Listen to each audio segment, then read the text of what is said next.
La conséquence logique normale du refus de nos limites est le comportement de toute puissance. Les formes que prend la toute-puissance sont extrêmement insidieuses et nous avons souvent énormément de mal à le reconnaître. Lorsque nous nous engageons dans une forme de toute-puissance, Dieu n'est pas à sa place et nous non plus, d'ailleurs. C'est pourquoi cette question est centrale dans le chemin de vie. C'est la relation à Dieu qui est d'abord directement atteinte. Mais les répercussions vont ensuite s'en faire sentir dans la relation à l'autre.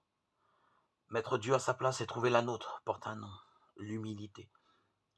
La conversion nous mène à l'humilité qui vient d'humus, terre. Comme la terre, nous recevons tout de Dieu.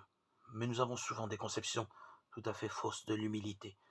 L'humilité ne consiste pas à tenter de comparer sa valeur à celle de l'autre, pour se trouver inférieur à lui ou pour se déprécier, mais à redonner à Dieu sa juste dimension dans sa vie, sachant que tout vient de Dieu, mais que tout peut rester en friche sans une collaboration avec l'Esprit.